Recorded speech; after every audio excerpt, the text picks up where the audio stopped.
Selamat pagi dan selamat beribadah dalam ibadah hari Minggu, Minggu ke-7 sesudah Pentakosta. Kiranya ibadah yang kita lakukan saat ini berkenan di hadapan Tuhan. Pemberitaan firman pada saat ini disampaikan oleh Pendeta Megi Huai STH. Selamat beribadah. Terpujilah Tuhan Yesus, karena atas kasih-Nya seluruh kehidupan, kerja, dan karya dapat dijalani. Terpujilah Tuhan Yesus, Sang Kepala Gereja, karena atas penyertaan-Nya setiap karya pelayanan tetap dapat diselenggarakan dengan tuntunan kasih setia-Nya.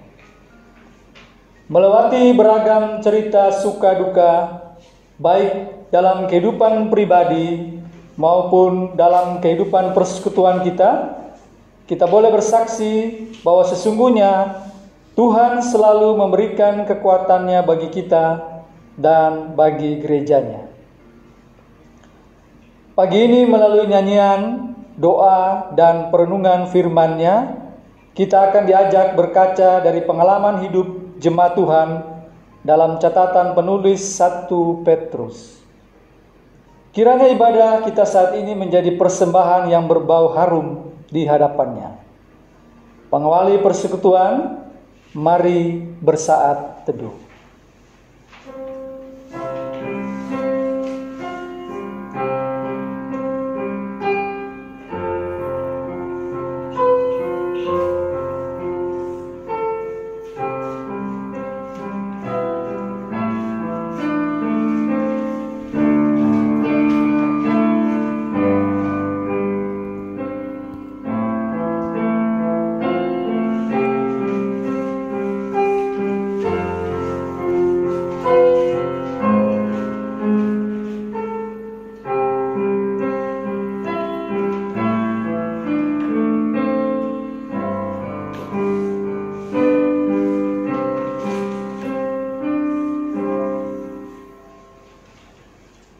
Umat Tuhan, sekarang marilah berdiri menyambut kehadiran firman-Nya di tengah persekutuan kita.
Tahbiskan ibadah kita di saat pagi hari ini. Pertolongan kita adalah dalam nama Tuhan yang menjadikan langit dan bumi.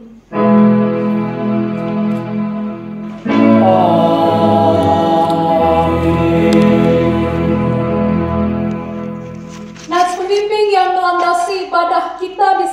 pagi hari ini terambil dalam Injil Lukas pasal 9 pada ayatnya yang ke-23 yang demikian bunyi firman Tuhan. Katanya kepada mereka semua, setiap orang yang mau mengikut aku, ia harus menyangkal dirinya, memikul salibnya setiap hari, dan mengikut aku. Demikianlah nats pembimbing, terimalah salam, kasih karunia dan damai sejahtera dari Allah Bapa kita dan dari Tuhan Yesus menyertai kamu. Dan menyertaimu juga.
Dipersilahkan duduk kembali. Dengan rasa sesal dan malu, dan dengan kerendahan hati, marilah mengaku akan dosa-dosa kita. Ya Allah, kami menyadari dan mengaku bahwa sungguh dosa dan pemberontakan kami banyak di hadapan-Mu, dan dosa kami bersaksi melawan kami. Sungguh, kami menyadari pemberontakan kami dan mengenal segala kejahatan kami. Kami telah memberontak dan mungkir terhadap Tuhan, berbalik dari mengikuti Allah kami. Kami merancangkan berbagai pemerasan dan penyelewangan. Hati kami mengandung dusta dan melahirkannya dalam kata-kata. Karena itu, kami mohon kepadamu, ya Bapa, ampunilah segala dosa dan pemberontakan kami. Baharuilah kami, supaya kami layak menjadi anak-anak-Mu. Demikian pengakuan umat-Mu, dengarlah ya Tuhan.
dikasihi Tuhan, kepada setiap orang yang telah mengaku dosa dan bertobat, disampaikan berita anugerah pengampunan seperti tertulis dalam kitab Yesaya pasal 1 pada ayatnya yang ke-18. Kitab Yesaya pasal 1 ayat 18 yang menyatakan, "Marilah, baiklah kita berperkara firman Tuhan. Sekalipun dosamu merah seperti kirmizi, akan menjadi putih seperti salju. Sekalipun berwarna merah seperti kain kesumba, akan menjadi putih seperti bulu domba." Berdasarkan firman Tuhan ini, maka sebagai pelayan Yesus Kristus kami memberitakan kepada kita sekalian bahwa pengampunan dosa telah berlaku dalam nama Bapa, Anak, dan Roh Kudus. Syukur kepada Tuhan. Amin.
Ayat 13 hingga ayatnya yang ke-17. Surat 2 Tesalonika pasal 2 ayat 13 hingga 17 yang menyatakan demikian. Akan tetapi kami harus selalu mengucap syukur kepada Allah karena kamu, saudara-saudara yang dikasihi Tuhan, sebab Allah dari mulanya telah memilih kamu untuk diselamatkan dalam roh yang menguduskan kamu dan dalam kebenaran yang kamu percayai.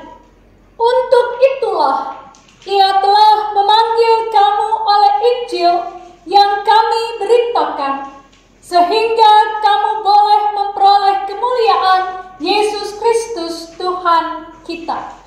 Sebab itu, berdirilah teguh dan berpeganglah pada ajaran-ajaran yang kamu terima dari kami, baik secara lisan maupun secara tertulis. Dan Ia, Tuhan kita Yesus Kristus, dan Allah Bapa kita, yang dalam kasih karunia-Nya telah mengasihi kita dan yang telah menganugerahkan penghiburan abadi dan pengharapan baik kepada kita, kiranya menghibur dan menguatkan hatimu dalam pekerjaan dan perkataan yang baik. Demikianlah perintah hidup baru bagi kita. Kiranya Roh Kudus menolong kita mewujudkan kemuliaan Allah dalam seluruh hidup dan kesaksian kita di dunia.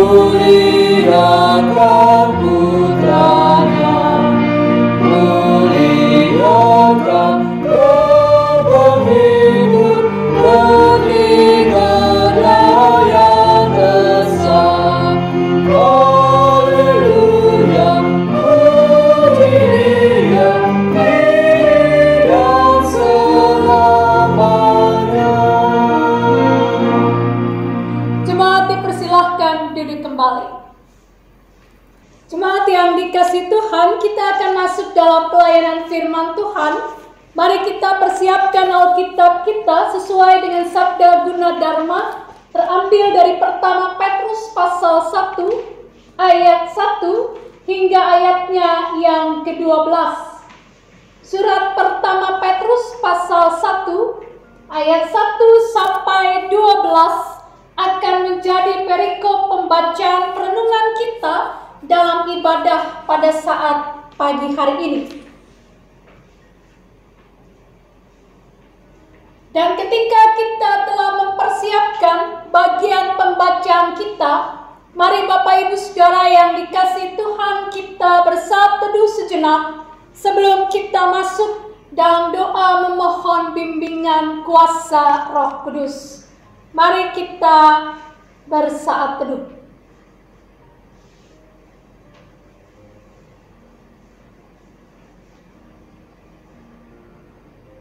Hati telah kami buka, pikiran telah kami persiapkan, dan Alkitab telah terbuka di hadapan kami. Biarlah Bapa Engkau menguasai kami dengan Roh Kudus, sehingga saat kami membaca Alkitab, lalu hamba-Mu menjelaskannya bagi kami akan ditolong untuk mengerti. Dan bukan hanya mengerti, tapi kami juga akan dimampukan untuk melakukan firman Tuhan dalam hidup kerja karya kami, hari demi hari. Keterbatasan hamba-Mu Engkau sempurnakan ya Bapa, sehingga apa yang terucap adalah sungguh apa yang mau Engkau sampaikan kepada anak-anak-Mu. Dan bersabdalah bagi kami siap untuk merenungkan firman Tuhan. Amin. Jemaat yang dikasihi Tuhan, marilah kita berdiri untuk mendengarkan pembacaan Alkitab. Terpujilah Kristus. Haleluya.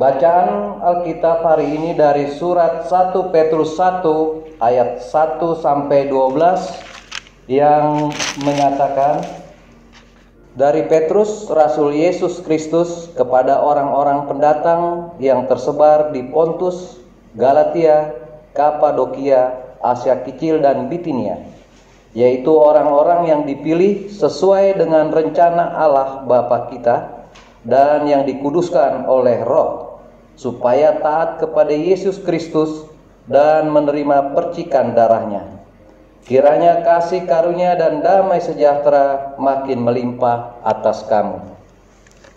Terpujilah Allah dan Bapa Tuhan kita Yesus Kristus, yang karena rahmat-Nya yang besar telah melahirkan kita kembali oleh kebangkitan Yesus Kristus dari antara orang mati, kepada suatu hidup yang penuh pengharapan, untuk menerima suatu bagian yang tidak dapat binasa, yang tidak dapat cemar, dan yang tidak dapat layu, yang tersimpan di sorga bagi kamu, yaitu kamu yang dipelihara dalam kekuatan Allah karena imanmu, sementara kamu menantikan keselamatan yang telah tersedia untuk dinyatakan pada zaman akhir.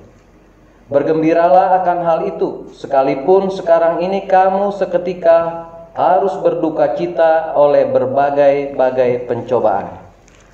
Maksud semuanya itu ialah untuk membuktikan kemurnian imanmu, yang jauh lebih tinggi nilainya daripada emas yang fana, yang diuji kemurniannya dengan api, sehingga kamu memperoleh puji-pujian dan kemuliaan dan kehormatan pada hari Yesus Kristus menyatakan dirinya. Sekalipun kamu belum pernah melihat Dia, namun kamu mengasihinya. Kamu percaya kepada Dia sekalipun kamu sekarang tidak melihatnya. Kamu bergembira karena sukacita yang mulia dan yang tidak terkatakan, karena kamu telah mencapai tujuan imanmu, yaitu keselamatan jiwamu. Keselamatan itulah yang diselidiki dan diteliti oleh nabi-nabi yang telah bernubuat tentang kasih karunia yang diuntukkan bagimu. Dan mereka meneliti saat yang mana dan yang bagaimana yang dimaksudkan oleh Roh Kristus yang ada di dalam mereka, yaitu Roh yang sebelumnya memberi kesaksian tentang segala penderitaan yang akan menimpa Kristus dan tentang segala kemuliaan yang menyusul sesudah itu. Kepada mereka telah dinyatakan bahwa mereka bukan melayani diri mereka sendiri, tetapi melayani kamu dengan segala sesuatu yang telah diberitakan sekarang kepada kamu dengan perantaraan mereka, yang oleh Roh Kudus yang diutus dari sorga menyampaikan berita Injil kepada kamu, yaitu hal-hal yang ingin diketahui oleh malaikat-malaikat. Demikian pembacaan Alkitab. Hendaklah firman Tuhan diam dengan segala kekayaannya di antara kamu, dan ucapkanlah syukur kepada Allah.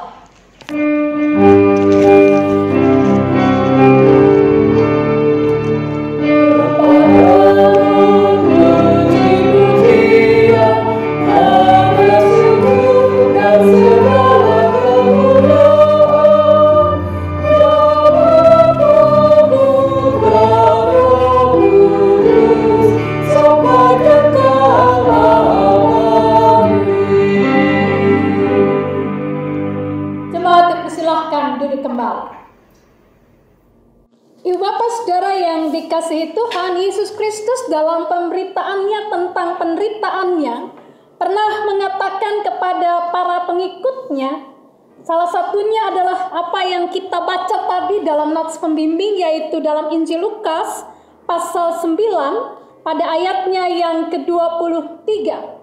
Dikatakan di sana, katanya kepada mereka semua, setiap orang yang mau mengikut aku, ia harus menyangkal dirinya, memikul salibnya setiap hari, dan mengikut aku.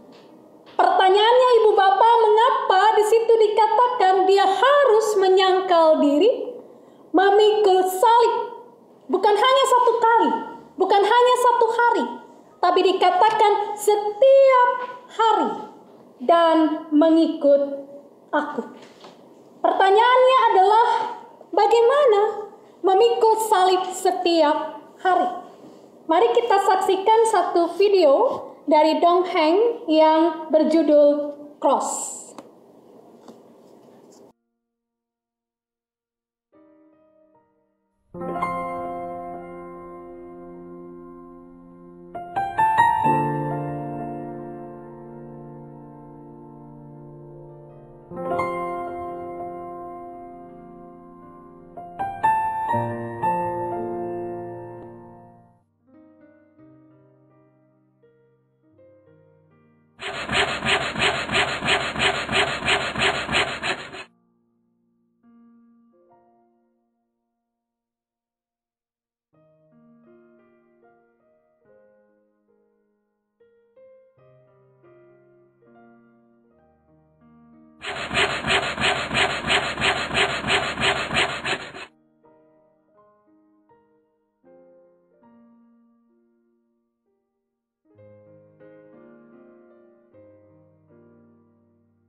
Ibu Bapak Saudara yang dikasih Tuhan, dari video itu ada satu pelajaran penting yang bisa kita petik, yaitu salib menjadi jalan untuk kita masuk dalam kehidupan kekal bersama dengan Yesus Kristus. Tadi kalau Bapak Ibu perhatikan, ada 2 kali orang yang membawa salib itu mengatakan, "Tuhan, aku potong ya sedikit, biar aku lebih enak membawanya." Terus ada lagi pada satu ketika lagi dia katakan, "Tuhan, sedikit lagi ya, supaya aku akan lebih membawanya lebih santai, lebih enak." Dan betul dia membawanya dengan sambil bersiul-siul. Tapi yang dia tidak tahu, Bapak Ibu Saudara, bahwa salib itulah yang nantinya akan menjadi jembatan untuk dia boleh berjumpa dengan Allah, untuk dia bisa masuk dalam kemuliaan Allah. Jadi di situ kita lihat bahwa salib merupakan jalan masuk ke dalam kehidupan kekal bersama dengan Yesus Kristus. Pertanyaannya sekarang adalah, mengapa kita harus menyangkal diri, memikul salib, dan mengikut Yesus? Mari belajar dari tulisan pertama Petrus terkait dengan pergumulan jemaat di awal kekristenan dalam bacaan kita di saat pagi hari ini. Ibu Bapak Saudara yang dikasih Tuhan, dalam bacaan kita di ayat yang pertama dikatakan di sana, dari Petrus, Rasul Yesus Kristus, kepada orang-orang pendatang yang tersebar di Pontus, Galatia, Kapadokia, Asia Kecil, dan Bitinia. Ibu Bapak Saudara yang dikasih Tuhan, di situ dikatakan dari Petrus. Kita tahu siapa Petrus. Tetapi para ahli meragukan bahwa Petruslah yang menulis tulisan ini. Why? Karena memang dari sisi tata bahasa, kemudian teologi yang ada di dalamnya, tidak mungkin seorang nelayan dari Galilea bisa menuliskan tulisan yang begitu baik. Sehingga sementara kesimpulan dari para ahli mengatakan bahwa penulisnya adalah seorang penatua, ya, presbiter, yang pada masa itu dia begitu fasih dan paham terkait dengan tradisi perjanjian lama dan juga tentang iman Kristen, ya. Dan pada masa itu Bapak Ibu ada yang disebut dengan pseudonym, ya. Jadi sebuah kebiasaan untuk menuliskan satu tulisan dengan mempergunakan nama tokoh tertentu, ya. Tujuannya 2, yaitu supaya menjadi sebuah penghormatan bagi sang tokoh, tapi juga yang kedua agar tulisan itu diterima. Pertanyaannya sekarang, kenapa mereka dikatakan para pendatang? Dalam konteks bacaan kita, para pendatang itu adalah orang-orang yang dianggap asing dalam masyarakat karena mereka tidak mau bergabung dalam praktek penyembahan berhala, dalam hal ini kaisar, sehingga mereka dikucilkan dari masyarakat. Mereka menjadi sasaran intimidasi dan tindak kekerasan. Itulah Bapak Ibu yang kita baca dalam bacaan kita tentang orang-orang pendatang. Jadi pendatang di sini bukan dalam konteks bahwa mereka datang dari luar kemudian masuk ke wilayah itu, bukan. Tapi disebut dengan pendatang mau memperlihatkan bahwa mereka adalah satu komunitas yang diasingkan, yang terkucil karena mereka memiliki gaya hidup yang berbeda dengan gaya hidup yang ada pada masa itu.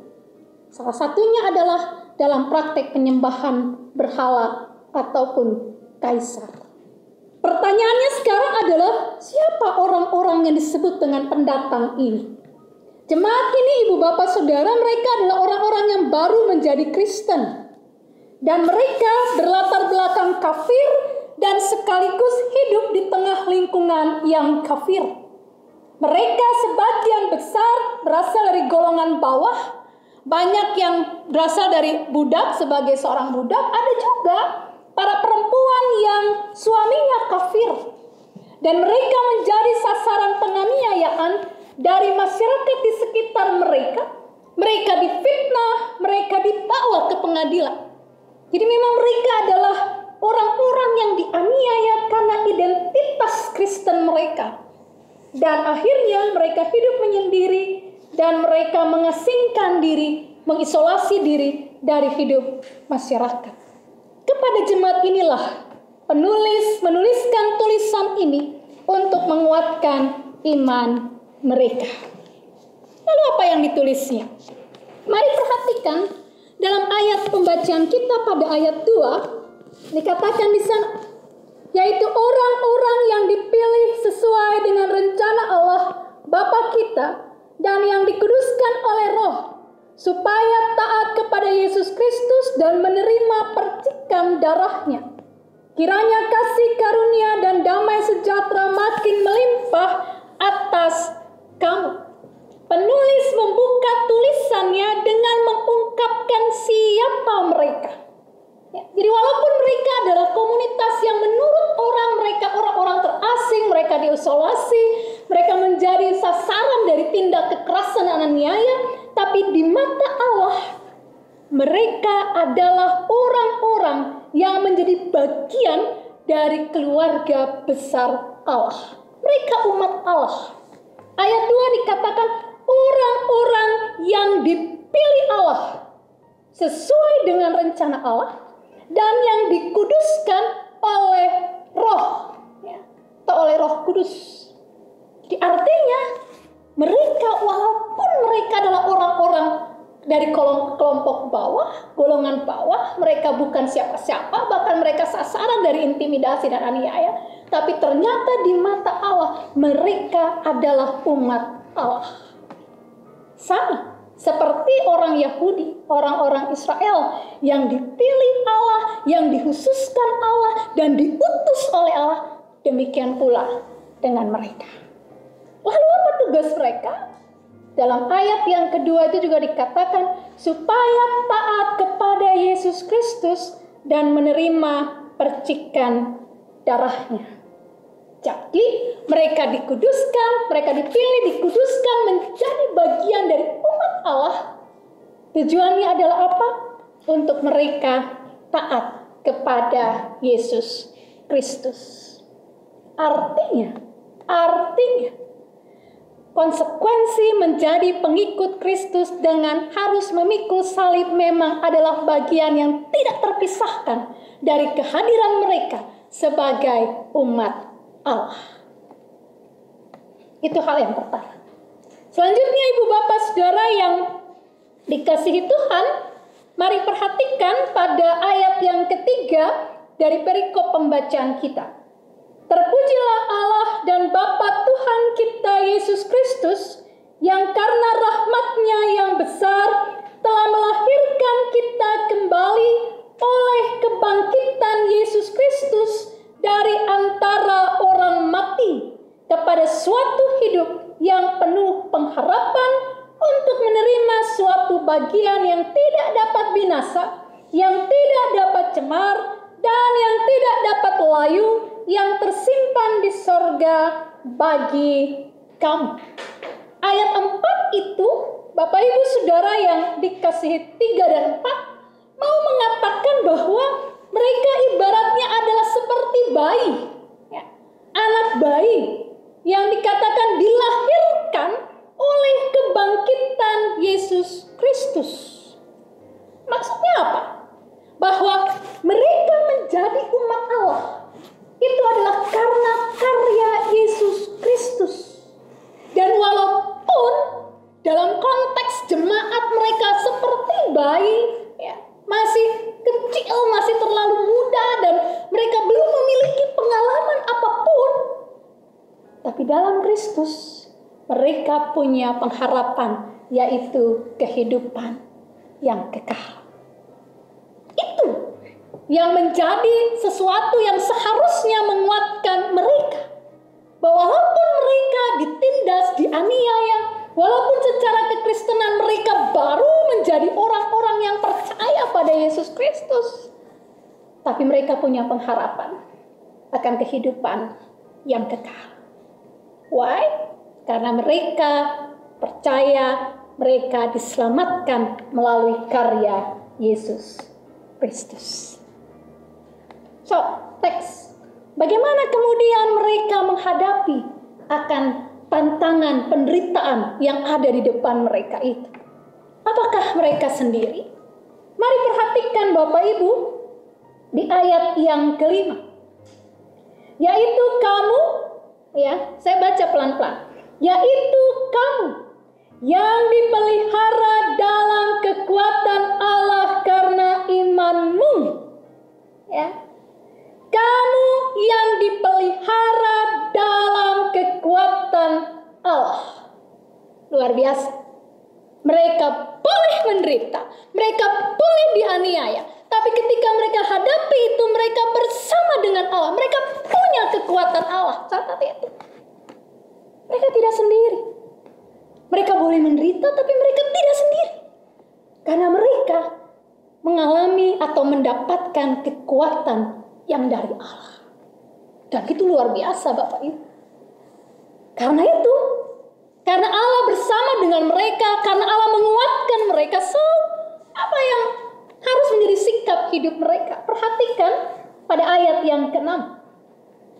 Bergembiralah akan hal itu, sekalipun sekarang ini kamu seketika harus berduka cita oleh berbagai-bagai pencobaan. Ya. Jadi dari sini kita belajar. Kalau hal pertama tadi kita belajar bahwa umat Allah adalah orang-orang yang dipilih, dipanggil, dan diutus Allah, dikhususkan oleh Allah. Untuk apa? Ya.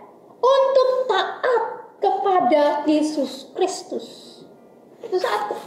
Yang kedua, kita lihat bahwa sesungguhnya bacaan kita ini mau mengungkapkan bahwa mereka menjadi umat Allah karena karya penyelamatan Yesus Kristus. Untuk apa? Bacaan kita mengatakan kamu akan menerima sesuatu yang tidak akan binasa, hidup yang penuh dengan pengharapan. Lalu, hal yang ketiga kita belajar, dalam menghadapi pergumulan penderitaan itu mereka tidak sendiri. Karena apa?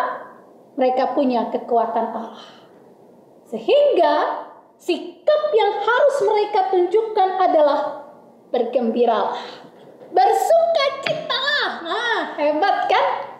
Orang bersukacita kalau senang, ini bersukacita kalau walaupun menderita. Wah, logikanya Allah beda. Logikanya orang percaya itu beda. Orang percaya itu punya logika. Mau itu dalam hidup yang tenang kek, mau itu di dalam pergumulan kek, dalam penderitaan kek, kau harus bersukacita. Kenapa? Karena ada Allah yang menguatkanmu, dan karena apa? Ada harapan kehidupan yang kekal dalam hidupmu. Itu yang menjadi catatan untuk kita. Pertanyaannya sekarang adalah, apa tujuan dari penderitaan itu? Perhatikan ayat 7. Maksud semuanya itu ialah untuk membuktikan kemurnian imanmu yang jauh lebih tinggi nilainya daripada emas yang fana, yang diuji kemurniannya dengan api, sehingga kamu memperoleh puji-pujian dan kemuliaan dan kehormatan pada hari Yesus Kristus menyatakan dirinya. Jadi penulis pertama Petrus mengungkapkan bahwa tujuan penderitaan itu adalah proses pemurnian iman. Jadi kualitas iman seseorang itu terletak kepada bagaimana dia menjalani, menghadapi akan pergumulan hidupnya. Disitulah terlihat imannya tempe kah? Atau iman yang sungguh kuat dan kokoh di dalam Tuhan. Ketika dia punya iman yang kuat, maka sesungguhnya Bapak Ibu, apa yang akan dia dapatkan? Pada ayat yang ke-8-9 mengatakan, sekalipun kamu belum pernah melihat dia, namun kamu mengasihinya. Kamu percaya kepada dia sekalipun kamu sekarang tidak melihatnya. Kamu bergembira karena sukacita yang mulia dan yang tidak terkatakan, karena kamu telah mencapai tujuan imanmu, yaitu keselamatan jiwamu. Jadi sikap yang akan terlihat dari hidup umat Allah yang menyerahkan seluruh kehidupannya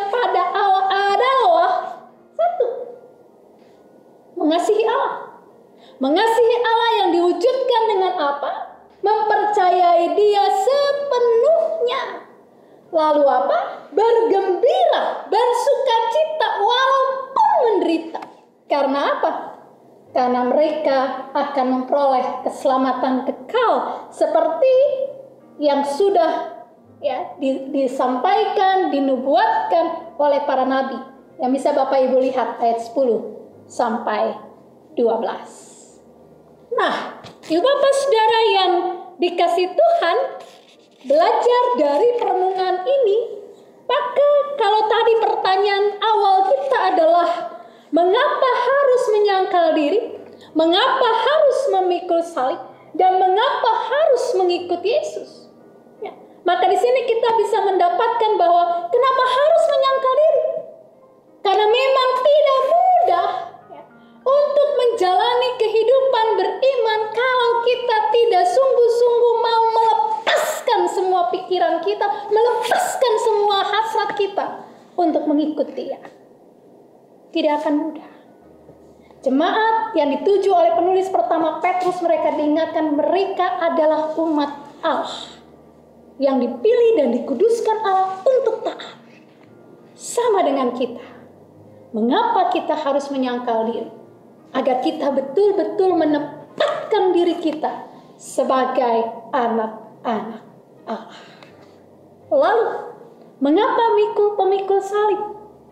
Karena itulah, memikul salib adalah proses kita memurnikan iman kita. Kualitas iman saudara dan saya justru terlihat apakah saudara dan saya taat atau tidak pada Tuhan saat dalam pergumulan. Seorang pelaut yang handal tidak dihasilkan dari air yang tenang, tapi dari laut yang bergelora. Ya. Sebuah perhiasan seperti diamond, berlian, dia tidak akan mendapatkan kualitas tinggi kalau dia tidak pernah masuk dalam peleburan. Sebuah parang yang tajam dan kuat, dia tidak akan pernah dihasilkan dari sebuah proses yang mudah. Tapi dia akan terus ditempa dalam api, diketok, masukin lagi, terus seperti itu. Artinya bahwa kita belajar kenapa harus pikul salib, karena itulah jalan untuk kita bisa mencapai akan kehidupan bersama dengan Tuhan Yesus. Salib membuat kita diproses imannya. Dan juga kita belajar mengapa mengikut Dia.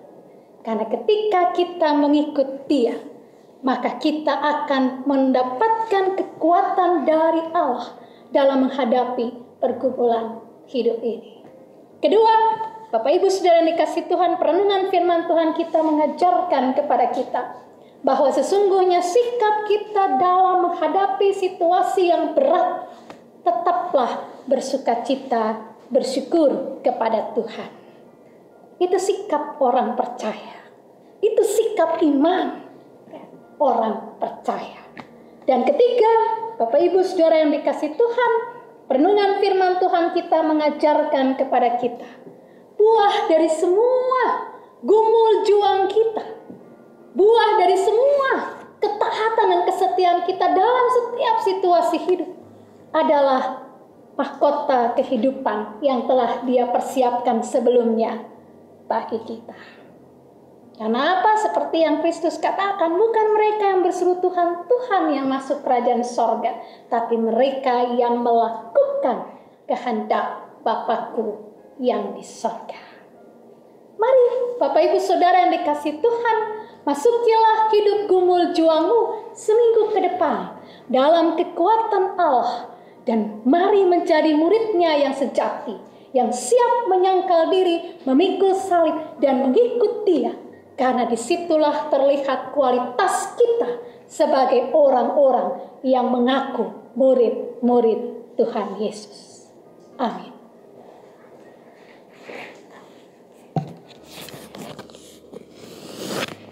Bapak Ibu yang dikasih Tuhan, kita akan masuk merespon firman Tuhan ini dengan mengkidungkan pujian Kaulah ya Tuhan surya hidupku, diawali oleh pemandu lagu.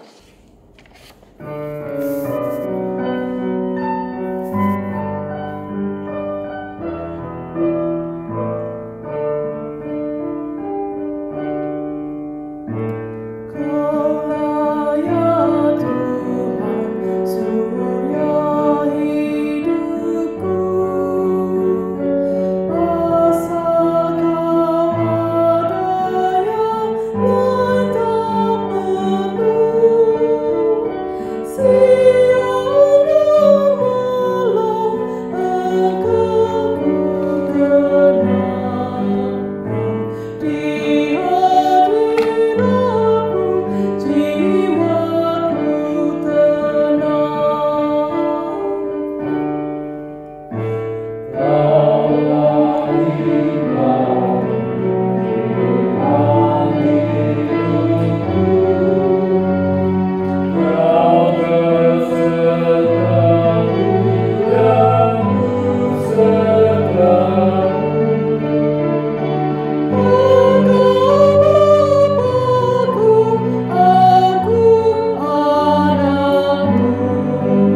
Jemaat yang dikasihi Tuhan, marilah berdiri untuk mengaku iman menurut pengakuan iman rasuli dengan hati, mulut, dan dengan sikap sempurna. Biarlah masing-masing kita berkata, aku percaya kepada Allah, Bapa yang Maha Kuasa, Khalik langit dan bumi, dan kepada Yesus Kristus, anaknya yang tunggal Tuhan kita, yang dikandung daripada Roh Kudus, lahir dari anak darah Maria, yang menderita di bawah pemerintahan Pontius Pilatus, disalibkan, mati dan dikuburkan, turun ke dalam kerajaan maut. Pada hari yang ketiga, bangkit pula dari antara orang mati, naik ke surga, duduk di sebelah kanan Allah, Bapa yang Maha Kuasa, yang akan datang dari sana untuk menghakimi orang yang hidup dan yang mati. Aku percaya kepada Roh Kudus, gereja yang kudus dan persekutuan orang kudus, pengampunan dosa, kebangkitan daging, dan hidup yang kekal. Silakan duduk kembali. Bapak Ibu Saudara yang dikasihi Tuhan, kita akan masuk dalam doa syafaat. Mari kita berdoa. Kami mengucap syukur kami boleh belajar bagaimana menjalani gumul juang kami sebagai anak-anak-Mu, sebagai murid-murid-Mu yang mau menyangkal diri, memikul salib dan mengikut Engkau.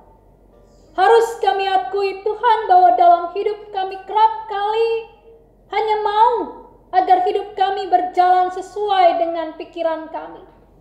Kami hanya ingin mengikuti apa yang kami pandang baik dan bukan apa yang Tuhan kehendaki kami lakukan. Kami juga Bapa lebih cenderung suka untuk mengikuti apa yang kami pikir benar, walaupun itu keliru dan menyakiti hati Tuhan.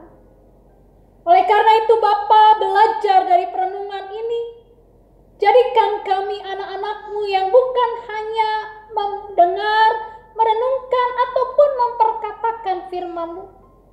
Tapi tolong kami dengan kekuatan Roh Kudus-Mu, kami boleh mempraktekkan firman Tuhan itu dan menjadikan hidup kami teladan sebagai pengikut Kristus yang setia dalam gumul juang kami hari demi hari.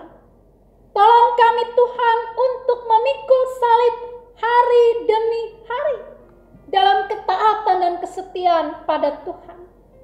Ada kalanya kami lelah Tuhan. Ada kalanya kami merasa tidak berdaya. Ada kalanya kami merasa jenuh. Kami bosan dengan beragam pergumulan yang mungkin terjadi dalam hidup kami. Tapi kami diingatkan melalui perenungan ini bahwa itulah proses memurnikan iman kami. Sehingga iman kami bukan iman tempe yang sangat mudah untuk hancur. Tapi iman-iman kami betul-betul iman yang kuat, kokoh, teguh.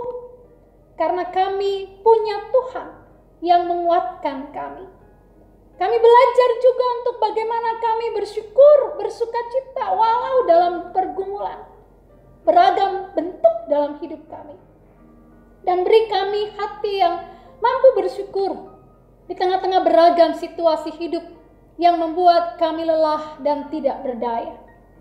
Bapa Maha Baik, di saat pagi hari ini kami berdoa buat mereka yang bergumul, baik mereka yang bergumul dengan persoalan dalam hidup keluarga, rumah tangga, dalam pekerjaan, dalam studi, dalam apapun Tuhan. Biar Engkau tolong mereka semua. Secara khusus buat para orang tua yang harus mendampingi anak-anak mereka dalam home learning selama beberapa bulan ke depan ini Tuhan. Biar Engkau berikan mereka betul-betul kesabaran, hikmat yang dari Tuhan.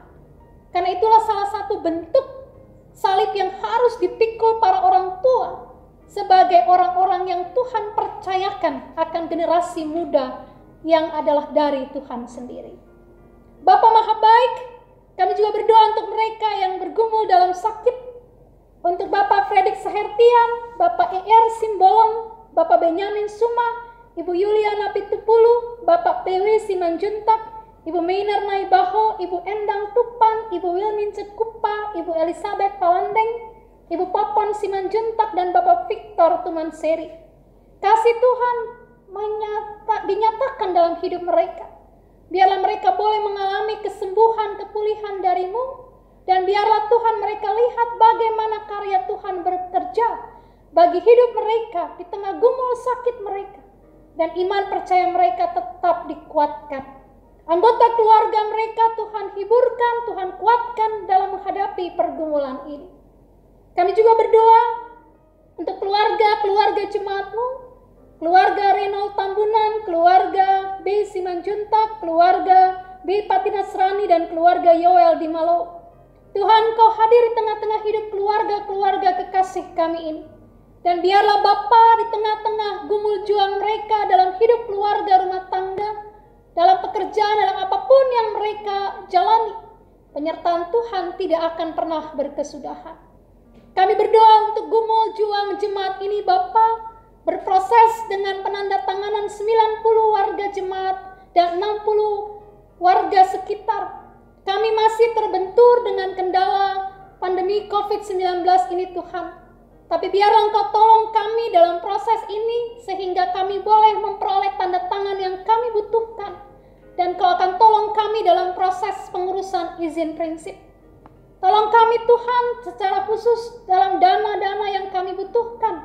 Tidak mudah Bapa untuk mencari dana dalam situasi seperti ini.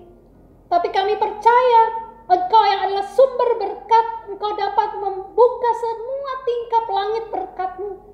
Engkau curahkan buat kami. Dan biarlah kami meyakini itu Tuhan, Engkau akan berkarya dengan cara-Mu yang ajaib. Kami berdoa Bapa untuk rencana kami dalam penjualan pasturi, Tuhan tolong agar semua berjalan baik. Tuhan beri para pembeli yang tepat sesuai dengan kehendak Tuhan.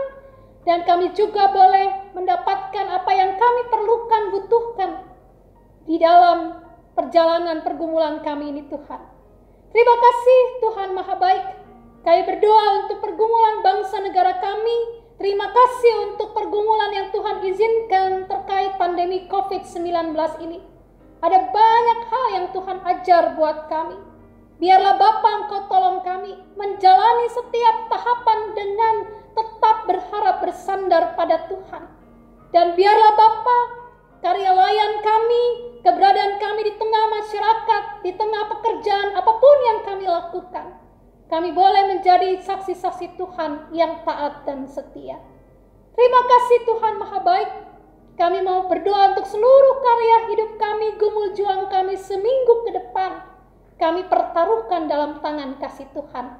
Dan biarlah juga semua yang melayani bersama di pagi hari ini, berkatilah karya layan ini. Dan biarlah apa yang dilakukan menjadi persembahan yang harum dan hidup di hadapan hadirat Tuhan. Terima kasih Bapa, ini doa kami. Ya Tuhan, dalam pengasihan-Mu kami mohon. Pelihara kami dalam Yesus Kristus yang telah mengajar kami berdoa bersama-sama. Bapa kami yang di surga, dikuduskanlah nama-Mu, datanglah kerajaan-Mu, jadilah kehendak-Mu di bumi seperti di surga. Berikanlah kami pada hari ini makanan kami yang secukupnya, dan ampunilah kami akan kesalahan kami, seperti kami juga mengampuni orang yang bersalah kepada kami. Dan jangan membawa kami dalam pencobaan, tapi lepaskanlah kami daripada yang jahat.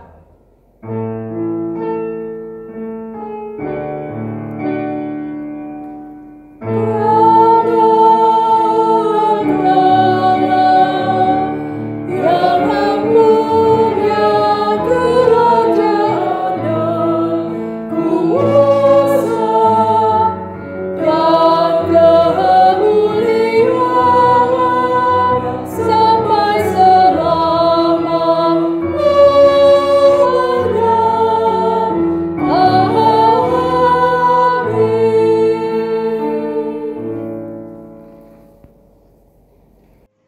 Sekarang marilah kita memberikan persembahan syukur kepada Tuhan.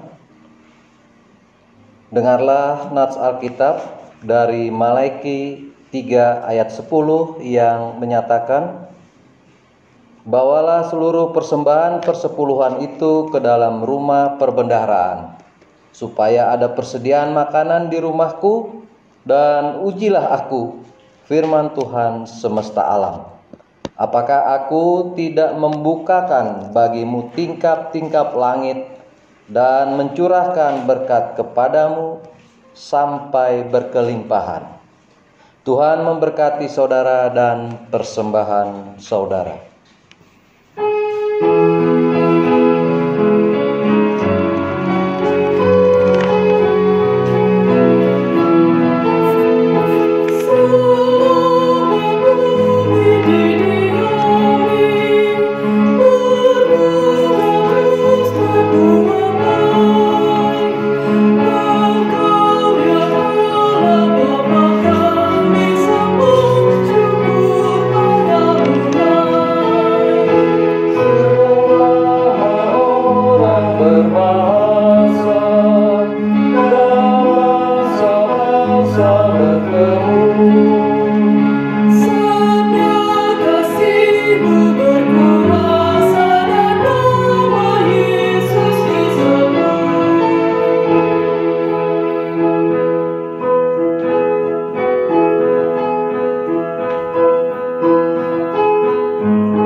Mari berdiri untuk menyerahkan persembahan ini kepada Tuhan dalam doa syukur.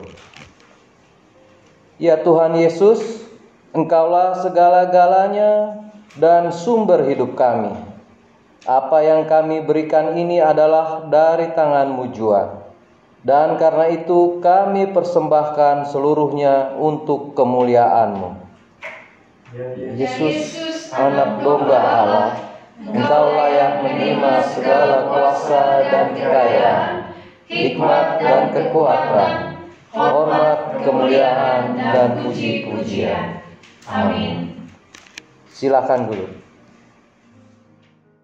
Jemaat yang dikasihi Tuhan, sebagai bagian dari pengutusan, maka kami akan menyampaikan beberapa pokok warta jemaat sebagai berikut. Bidang 1, Teologi dan Persidangan Gerejawi. Ucapan terima kasih. Majelis Jemaat GPB Pancoran Ramat Depok mengucapkan terima kasih kepada keluarga-keluarga yang tetap melaksanakan ibadah hari Minggu, ibadah hari Minggu pelayanan anak, ibadah hari Minggu Persekutuan Teruna, Pelkat GP, Pelkat PKP, serta Pelkat PKB di rumah masing-masing. Tuhan Yesus memberkati. Ibadah Pelkat GP akan dilaksanakan pada hari Minggu tanggal 19 Juli 2020 waktu pukul 19.00 WIB, tempat di setiap rumah anggota Pelkat GP. Pelayan firman Penatua Bernhard Pati Nasarani. Pelayan liturgi anggota Pelkat GP. Ibadah akan dilaksanakan dengan menggunakan aplikasi Google Meet. 2. Ibadah keluarga. Disampaikan kepada seluruh anggota jemaat bahwa ibadah keluarga minggu ini akan dilaksanakan pada hari Rabu tanggal 22 Juli 2020 Waktu pukul 19.00 WIB. Tempat di setiap rumah anggota jemaat. Pelayan firman, Pendeta Megi Huai. Pelayan liturgi, Penatua Bernhard Patinasarani. Renungan serta tata ibadah dapat diakses melalui link gpibpancoranrahmat.org. Ibadah Pelkat PKP akan dilaksanakan pada hari Jumat tanggal 24 Juli 2020 waktu pukul 17.00 WIB bertempat di setiap rumah anggota Pelkat PKP.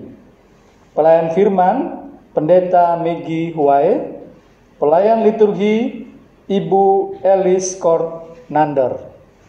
Renungan serta tata ibadah dapat diakses melalui link gpibpancoranrahmat.org. Ibadah Pelkat PKB.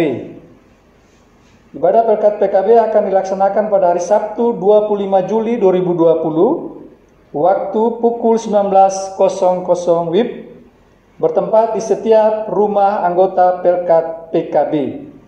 Pelayan firman Penatua Fredrik Sartian, pelayan liturgi Bapak Leginsom Huta Barat. Ibadah akan dilaksanakan dengan menggunakan aplikasi Zoom. Bidang 4 PPSDI Peningkatan Peran Keluarga. Webinar Pelkat PKB disampaikan kepada seluruh keluarga besar Jemaat GPB Pancong Rahmat dan secara khusus seluruh anggota Pelkat PKB bahwa dalam rangka HUT PKB ke-39 akan dilaksanakan webinar sinodal Pelkat PKB. Jadwal kegiatan webinar dilaksanakan pada hari tanggal 23 Juli 2020 pukul 19.30 sampai dengan pukul 21.30 WIB. Tema Gereja Borderless. Petugas Pendeta Silo Wilar. Untuk pendaftaran dan cara mengikuti webinar ini, anggota Pelkat PKB dapat melihat pada warta jemaat bagian bidang 6 PPSDI PPK atau melalui link gpibpancoranrahmat.org. Bidang 5 Pembangunan Ekonomi Gereja. Aksi Sembako PEG. Disampaikan kepada seluruh anggota jemaat bahwa salah satu program PEG adalah penjualan sembako berupa 1. Beras, 2. Minyak goreng, 3. Telur omega, 4. Terigu, 5. Gula, 6. Indomie, dan 7. Telur biasa. Berkenan dengan hal ini, kami mohon partisipasi seluruh keluarga besar Jemaat GPB Pancong Rahmat Depok untuk dapat memesan sembako pada tim PEG. Terkait dengan harga barang akan diinformasikan secara langsung saat pemesanan. Harga termasuk dalam ongkos kirim. Untuk informasi lebih lanjut, Bapak Ibu dapat menghubungi Ibu Magdalena Suma dan Ibu Vero Lesilolo. Demikian penyampaian ini kami sampaikan. Tuhan memberkati.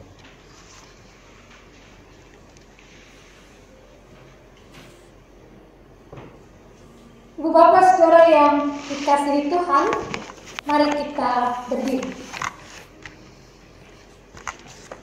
Dalam Injil Lukas pasal 14 ayat 27 Yesus berkata, barang siapa tidak memikul salibnya dan mengikut aku, ia tidak dapat menjadi muridku. Mari kita kembali dalam kehidupan kita menjalani gumul juang kita dengan ketaatan dalam menyangkal diri, memikul salib kita setiap hari dan ikutlah Tuhan Yesus. Karena sesungguhnya dalam gumul juang dalam kekuatan Allah kita akan dapat menjadi saksi-saksinya yang setia.